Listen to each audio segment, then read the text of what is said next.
Oke, Assalamualaikum warahmatullahi wabarakatuh. Selamat siang semuanya. Jadi kami dari grup 2 ada Angga Cahyo Saputro, saya sendiri Muhammad Alwi, dan rekan saya Zaki Zahya. Kami, kami ingin menyampaikan eh, terkait pemaparan human factor pada studi kasus lumpur lapindo dengan analisis kegagalan sistemik pada sumur Banjar, Panji. Untuk pemaparan pertama disampaikan oleh rekan saya, Angga Cahyo Saputro. Saya persilahkan. Mohon izin Bapak, mohon izin rekan-rekan, izin menyampaikan ini merupakan latar belakang dan konteks insiden.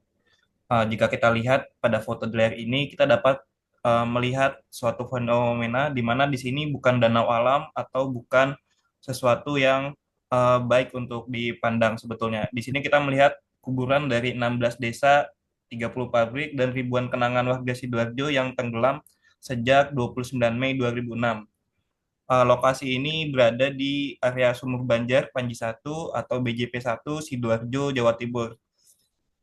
Ini merupakan sebuah insiden yang terjadi diakibatkan oleh salah satu operator, yaitu PT Lapindo Brantas, di mana isu utama yang menyebabkan terjadinya ini adalah kegagalan human factor atau faktor manusia dalam memanajemen resiko.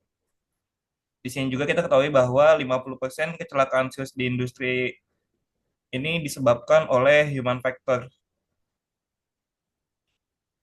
Selanjutnya, indikasi human errors dan kegagalan teknis, di mana yang pertama, indikasi kesalahan manusia di sini adalah adanya kegagalan dalam memasang casing 9, di mana seharusnya casing ini selalu dipasang dengan ketebalan 5 per 8, atau bisa disebut bahwa kegagalan yang paling fatal dalam memicu adanya insiden ini adalah tidak terpasangnya casing yang seharusnya dipasang setiap kali akan melakukan pengeboran.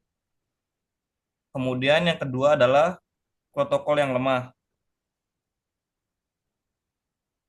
Protokol yang lemah di sini berarti adanya kesalahan prosedur yang dilakukan pada saat dilaksanakannya proses proyek ini, di mana kesalahan prosedur ini berada pada pemantauan gas dan sirkulasi lumpur, di mana ketika sudah ada tanda-tanda tidak dilakukannya protokol yang sesuai. Kemudian respon lambat, adanya kegagalan dalam melakukan well kill operation saat indikasi awal mulai muncul. Ini merupakan salah satu tindak lanjut dari protokol yang lemah tadi, sehingga menyebabkan adanya insiden yang terjadi di Sidoarjo ini. Kemudian yang keempat adalah desain sumur. Desain sumur yang ini menyebabkan uh, ketidaksesuaian antara desain yang pertama kali dibuat dengan apa yang ada di lapangan, sehingga dari adanya kesalahan karena tidak memperhitungkan informasi geologis yang rapuh, terjadilah insiden ini. Kemudian yang kelima adalah pengawasan yang lemah, yaitu sistem peringatan dini atau early warning system yang diabaikan. Selanjutnya, ini merupakan kronologi dari sistematis kejadian. Yang pertama pada awal Mei 2006, pada saat kejadian, pengeboran sudah mencapai lebih dari 9.000 kaki. Indikasi tekanan tidak stabil dan low circulation terdeteksi. Kemudian pada tanggal 29 Mei 2006, ini merupakan puncak insiden, di mana pada pukul 5 WIB, semburan lumpur panas muncul setinggi 200 meter dari sumur dan tekanan sumur melonjak.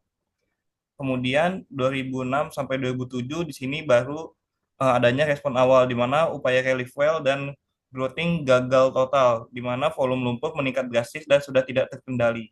Kemudian pada tahun 2007 pasca terjadinya insiden ini, dampak jangka panjang timbul, di mana 12 desa tenggelam, dan uh, perdebatan terkait dengan penyebab apa yang sebenarnya memicu kejadian ini, di mana perdebatan ini muncul antara drilling error dan adanya gempa bumi yang memicu adanya luapan lumpur di area proyek ini. Kemudian selanjutnya akan dilanjutkan oleh rekan saya.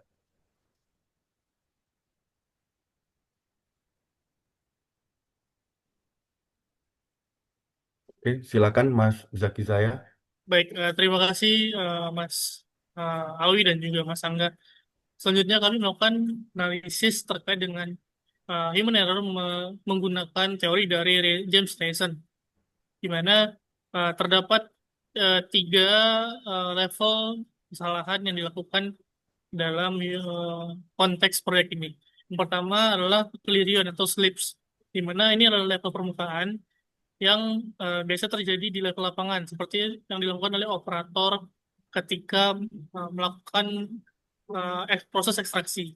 Nah, kemudian di proses mistake atau kognitif, di mana berkaitan dengan rule base, atau artinya ketika adanya ketidaksesuaian antara protokol yang dimiliki dengan apa yang dilakukan di lapangan. Nah, kemudian yang ketiga adalah violation atau pelanggaran, di mana secara sadar pengambilan keputusan dilakukan em, melanggar ataupun berlawanan dengan ketentuan yang sudah dilakukan. Baik, nextnya. Nah, berikut adalah tiga lainnya, di mana pertama adalah cognitive tunneling, di mana fokus kru tersedot sepenuhnya pada masalah pipa macet, yang mana ini adalah merupakan masalah jangka pendek, sehingga mengabaikan parameter integritas sumur yang lebih krusial, di mana ini dapat berdampak lebih buruk ketika dibiarkan.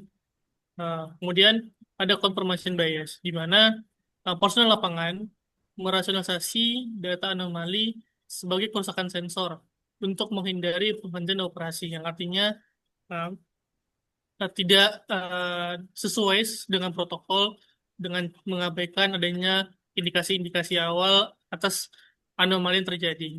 Yang ketiga adalah fatigue dan pressure, di mana tekanan terhadap jadwal dan juga tuntutan produksi yang menjadi uh, menurunkan kapasitas pekerja dari para operator. Dengan begitu, working memory pun menurun dan pengambilan keputusan di lapangan pun akan menjadi kurang optimal. Baik, selanjutnya. Kemudian dalam upaya kami untuk menganalisis human error yang terjadi dalam proyek tersebut, proyek ini, kami mengkorelasikan dengan dua teori. Yang pertama adalah the mom effect, di mana terdapat sebuah budaya kerja yang menganggap sebuah penemuan anomali atau berita buruk dianggap sebagai uh, hal yang negatif, yang artinya ketika di lapangan operator berusaha untuk menahan informasi eh, dengan harapan bisa diselesaikan sendiri. Hal ini dilakukan untuk mencegah eskalasi ke manajemen. Namun kemudian dapat berdampak buruk ketika indikasi-indikasi kecil ini diabaikan dan kemudian berubah menjadi masalah yang lebih besar seperti itu. Nah, kemudian kedua yaitu ambiguitas otoritas, di mana eh, seringkali ditemukan di lapangan ketika eh, ditemukan anomali, para operator di lapangan saling bingung siapa yang harus bertanggung jawab ataupun siapa yang harus melakukan tindakan remediasi oleh anomali yang ditemukan. Nah, ini yang menjadi eh, salah satu penyebab juga mengapa banyaknya insiden yang terlambat ditangani. Nah, kami beranggapan bahwa kecelakaan, terutamanya dalam hal ini yang terjadi pada kasus Super Lapindo, bukan hanya sebatas anomali nasib buruk, melainkan buah dari pola pikir industri yang menempatkan efisiensi produksi atau hasil di atas dari keselamatan proses. Nah, baiklah berikutnya kami juga mencoba untuk mengkomparasikan yang terjadi pada kasus lumpur Lapindo dengan yang terjadi di Deepwater Horizon, di mana kami menemukan beberapa kesamaan. Seperti salah satunya adalah keterlambatan dalam jadwal, di mana ketika proses di mana ketika terjadi keterlambatan ini pekerja semakin ditekan untuk dapat mempercepat proses. Kemudian adanya over budget, ya yang artinya terdapat indikasi manajemen sumber daya yang tidak dilakukan dengan baik.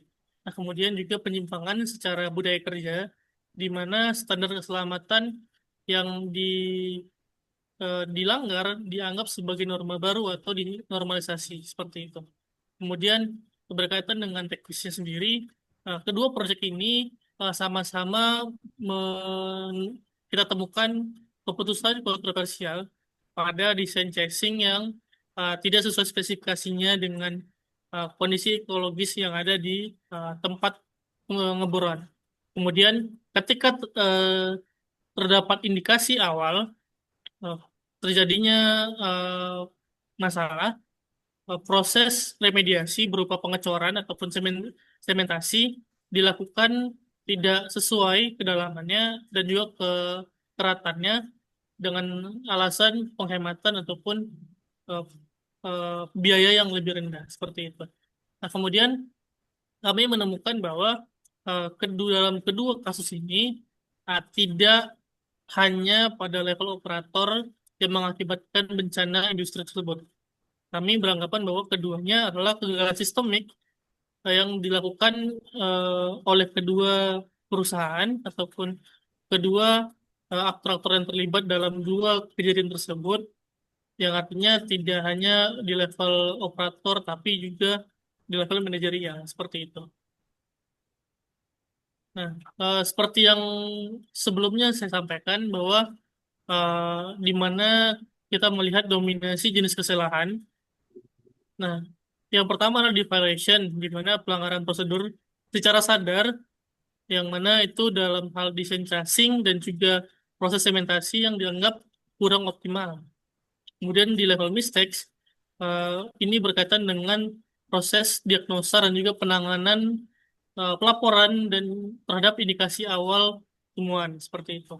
Nah, kemudian ketika slips, yaitu adalah kekeliruan atau kesalahan pada level moderator yang menganggap ada anomali kecil yang ditemukan sebagai isu biasa yang bisa ditangani.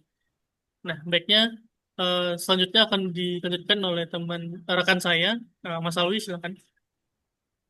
Oke, sebelumnya terima kasih ke Mas Zaki, Mas Angga. Selanjutkan dengan rekomendasi dan mitigasi. Yang pertama, kami merekomendasikan adanya pelatih berbasis kognitif dengan melatih non-technical skill berupa komunikasi asertif, manajemen stres, dan mengenali tunnel vision. Eh, yang dimana pekerja harus dilatih untuk mengenali kapan otak mereka mengalami tunnel vision. Yang kedua, ada rekomendasi berupa desain sistem fail-safe yang merupakan pengurangan terhadap ketergantungan pada kewaspadaan manusia dengan otomatisasi deteksi kick.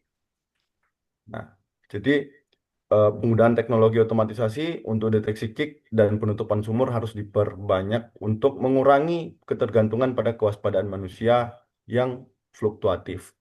Eh, Selanjutnya ada stop work authority yang dalam artian memberikan perlindungan mutlak bagi whistleblower atau pekerja yang menghentikan operasi berbahaya, yakni supaya tidak ada prinsip di mana target produksi di atas segala-galanya, sehingga kita perlu memikirkan eh, perlindungan, adanya perlindungan dan keselamatan bagi para pekerja. Dalam hal ini kami merekomendasikan di whistleblower. Oke, selanjutnya kesimpulan utama yang dapat kami ambil dari pemaparan hari ini yaitu tragedi lumpur Lapindo adalah bukti nyata bahwa keselamatan industri bukan sebuah kebetulan, melainkan hasil dari desain sistem yang tangguh. Kegagalan bukan pada satu individu, melainkan pada sistem yang rapuh atau brittle, yang tidak memiliki toleransi kesalahan atau error tolerance, dan mekanisme pertahanan yang berlapis. Oke, terima kasih dari kami. Saya Muhammad Alwi, rekan-rekan saya Angga Cahyo Saputro, Mas Zaki Zahya, mengucapkan terima kasih banyak untuk kemudian kami selesaikan pemaparan ini. Sebelumnya, wallahul muwaffiq ila aqwamit thoriq. Wassalamualaikum warahmatullahi wabarakatuh.